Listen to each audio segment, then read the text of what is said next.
Hello and welcome to my third ever video. I promise I'll stop saying how many videos I'm doing at the beginning of every one, but important thing to note for this one is in watching both my previous two videos, I realized how many times I say so good. It's a lot of times, and I'm going to try and be conscious about not saying that every book is so good, but I also think, silver lining, I've come up with my new intro. So welcome, my name is Elise, and I hope you're all doing so good today. So this video is gonna be my June wrap up, and I read 8 books in June. I'm really proud of myself because I didn't buy any books in June. I always keep track of the books that I buy and then the physical ones I read off my TBR and try to make sure I'm reading as much as I'm bringing in.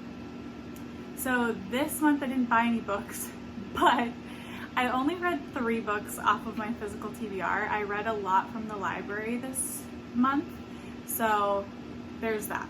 I made a little bit of progress, so that's good though.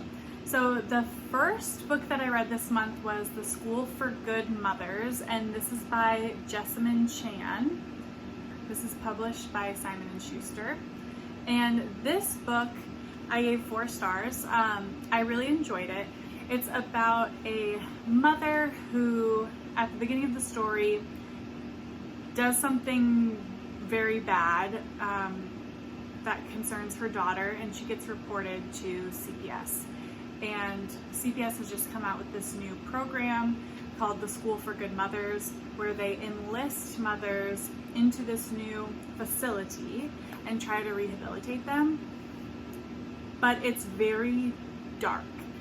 It's very like Big Brothery, like they're under 24-hour surveillance, and like anything they do or say kind of like can and will be used against them in the court of law. So at the end of this, they will have a hearing, and basically it gets determined on whether or not, they are able to see their children or how often they'll be able to see their children. So that's the plot of this. You're following her when she does said thing in the beginning. I don't want to say what she does because that might be a spoiler. And then following her through the program, and then at her court hearing at the end. I thought they did a really good job. It's heartbreaking. I cried a lot during this book. And the author does a good job of making you sympathetic towards the main character, even though she does do something horrible. You feel for her, and you see how much she does love her daughter, and how this decision that she made not only impacts her life and her daughter's life, but it impacts her entire family's life. So it was devastating at some moments, really endearing at others. There's a lot of camaraderie between all of the mothers that are in this program, and is dystopian, like shows maybe a world to come in which mothers are heavily monitored and judged a lot more harshly than fathers would be. So I loved it for that. Overall, I think it's a really good book and would recommend. The second book I read this month is Assembly by Natasha Brown. And Assembly is published by Little Brown in the US. And this book I also gave 4 stars. It's very slim. A lot of people have talked about it. It follows a woman who is either in publishing or a lawyer. I can't remember. I don't remember this book very well, and that's part of why I didn't give it 5 stars, is it didn't have a lot of staying power for me. I don't know if that's due to the length or what I read as the kind of cold and calculated tone of the novel, which I think fits for the narrator, but I just personally didn't enjoy as much. And this narrator basically is going to her partner's like really lavish old money garden party, and she's reflecting on her life and her successful career. She makes a lot of money herself and is kind of wondering, what is it all for?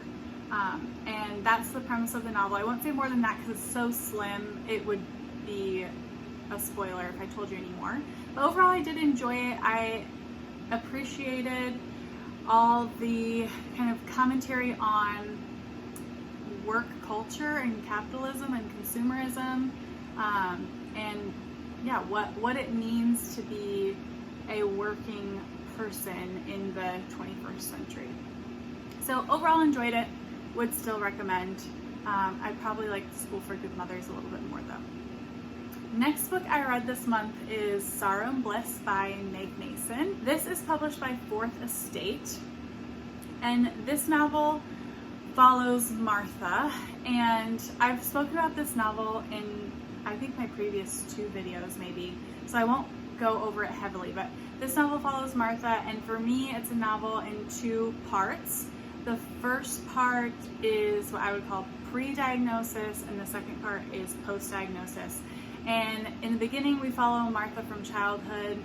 Well, I guess the very beginning is her marriage is ending, and we don't really know why. And then it goes back to her childhood, and we follow her up until the very beginning of the book where her marriage is ending. So this follows her struggling with mental illness, essentially. And you can tell that she has a mental illness. It's not specified what mental illness she has in the book, which is very intentional, as many people have said. And it also shows the struggle of misdiagnosis that people can go through and the harm that misdiagnosis can have on someone. So she gets misdiagnosed several times. You know, you as the reader are also trying to diagnose her. There's this itch that you have to try and diagnose it and solve it for yourself. And I think it follows how Martha feels, of like she's trying to find a diagnosis, and every time she thinks she finds one, she's like, oh, this is it, and then it ends up not being it. And that the ramifications that come with that, and sort of the brokenness that you can feel when that happens. It also does a really good job of exploring what it's like to be a parent for a child who is struggling with mental illness. Her parents cope with this very differently, and interact with Martha very differently. And that is really interesting to see, you know, the various ways that a parent might struggle with that or really rise to the occasion. I also love the sister relationship in this story. It refers to the sisters as soulmates, and I love a platonic soulmate story. I think it's always amazing when we get to see that. And the sister really amplifies that even post-diagnosis and post getting some answers that are really useful for Martha in her life, it also shows that then you still have a responsibility once you have that diagnosis, and a lot of accountability for the way that you've treated people. And her sister does a really good job of playing off that side of it, which I appreciated. So overall, I love this book. Lots of people love this book. Gave it 5 stars. This was definitely my favorite book of the month. All right, the next book that I read this month was The Death of Vikoggy by Akwaeke Emezi, and this is published by Riverhead Books. And this book I also gave 4 stars, so similar to the first 2. This book follows Vivek. At the very beginning of the novel, you know that Vivek dies. So that's not a spoiler, you know that going in. And then this story follows Vivek's life as a child through the period in which they die. So they're found dead. People are trying to figure out what happened to Vivek. And you go along for that ride, and you're also trying to figure out what has happened. This novel has lots of like queer joy in it. That is great. It also has a lot of queer trauma and sadness, and shows the realities of outwardly living queer in Nigeria, where this story takes place. The atmospheric writing was great. It was so descriptive and lush. I think the only thing that didn't totally resonate for me is it follows a cast of characters, and some of the storylines I didn't like as much as others, and those ones fell a little bit flat for me. otherwise I thought it was great and would recommend this one as well. I had a really great reading month, and I would recommend most of the books that I read this month, so that is nice. The next book I read was A Curious Beginning, and this is by Deanna Raybourn, and this is the first book in the Veronica Speedwell series, and this is published by Berkeley Books. I really was wanting to read a mystery. I love reading mysteries. I prefer mysteries to thrillers, which I feel like not a lot of people, at least on BookTube, don't lean that way. And so I was in the mood for one, and so I picked this one up because I've heard it's really good. And it was. I gave it 4 stars. It was so fun. So this follows Veronica Speedwell and Stoker. It's like a buddy duo type of thing. Veronica basically has a close encounter of getting robbed / potentially kidnapped, and this man, kind of like enigmatic man, swoops up and says like, hey, your life is in danger, like please trust me, I need to take you away from here. And he brings her to Stoker, and that's her like buddy duo pair throughout this series, and they have really great banter. And Stoker's like a big burly grumpy guy, and Veronica is like highly intelligent, doesn't want to give in to the gender norms of the time. This is like a period piece that takes place in London in 1887, and their dynamic is so fun. Of course, like Veronica is very much like not like any other woman that Stoker has met before, which is a little bit of a trope that I don't always love, but for this time period I can swing that. And they're basically trying to solve a murder. So it follows them around. It involves a circus at one point, which is super fun. But this was just a really good time. I highly recommend. Gave it 4 stars. For the last 3 books I read this month, they were actually physical books, so I have them here. The first one is Popisho by Leone Ross, and this is published by FSG.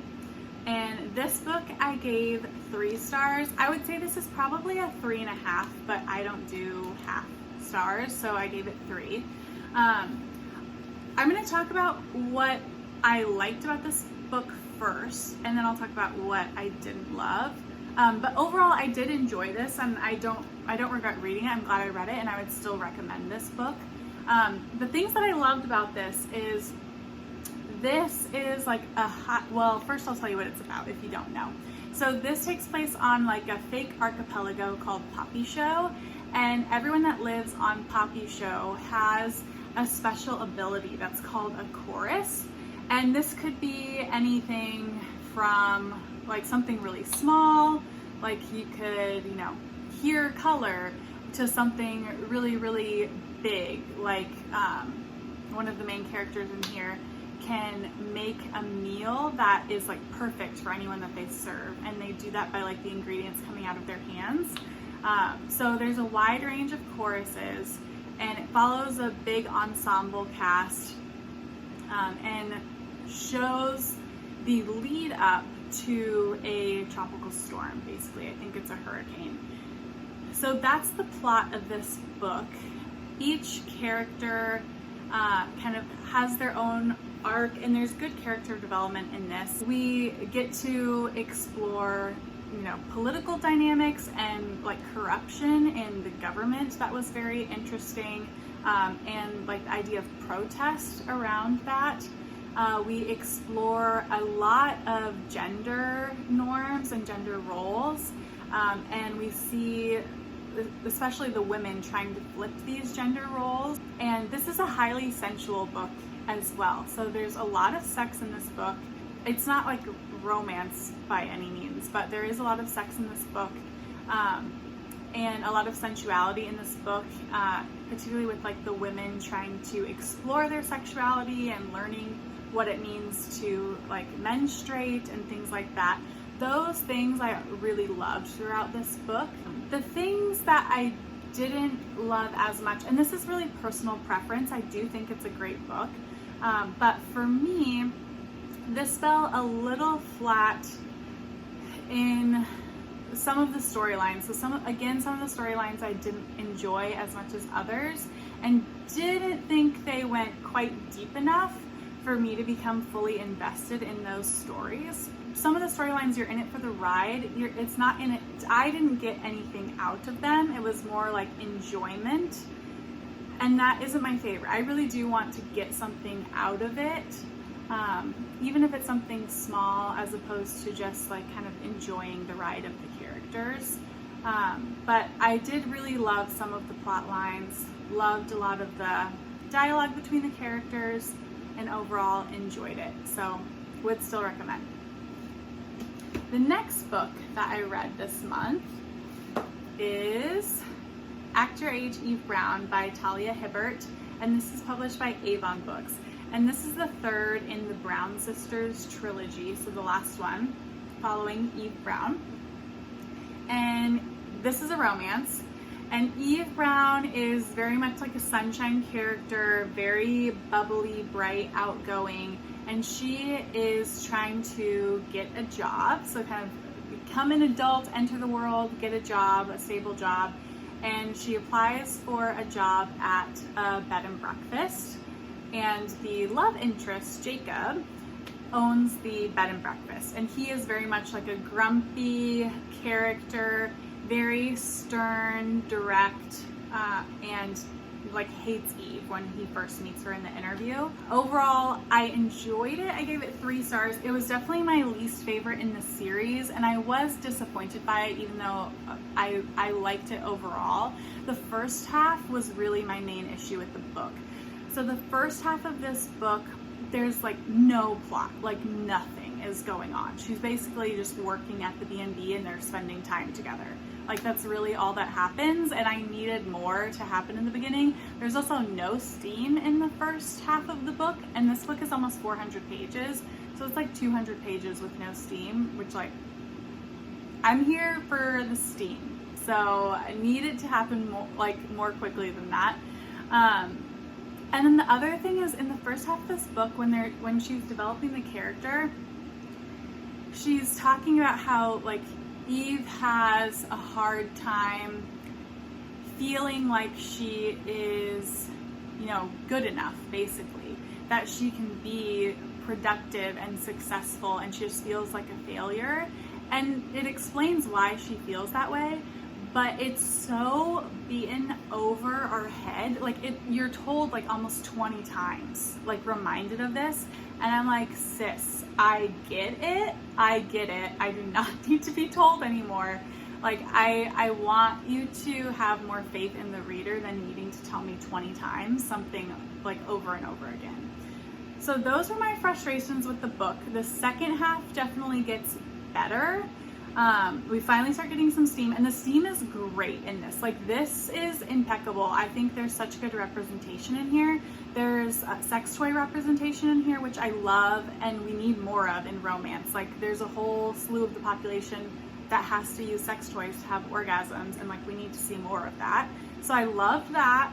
I think they had really good chemistry for the steam, and I think overall they were like really compatible as characters.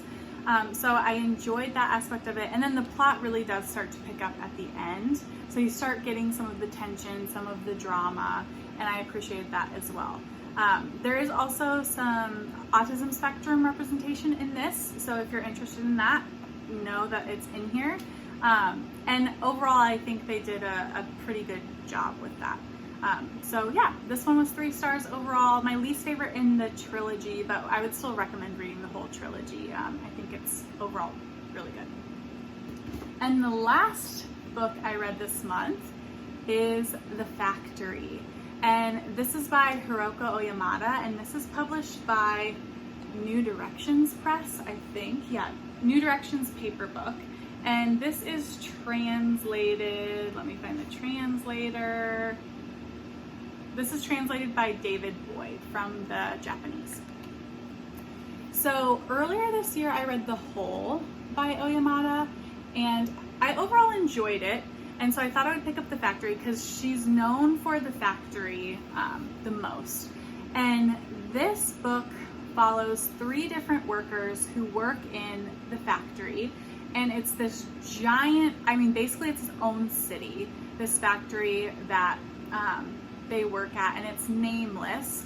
Nobody really knows what they do there, but each of them works in a different department.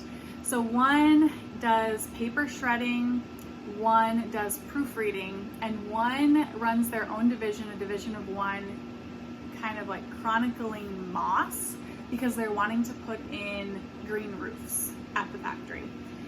So this follows each of them, and it alternates between all of their storylines. And you're slowly kind of descending into madness a little bit.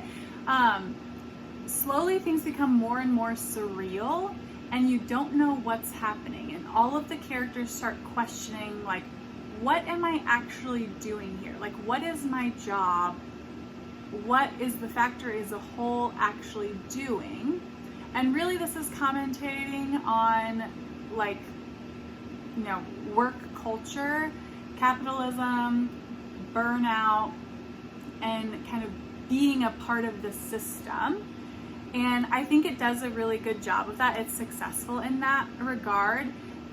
Oyamada's writing is very sparse, very kind of matter of fact. And I do enjoy that. I'm glad that these are like novella length. This is just over 100 pages, so is the whole. But overall, it's like I always want a little bit more from their stories, and I don't know if that would be like additional length or what. They're always like ambiguous endings as well. So again, I liked this one. It was 3 stars.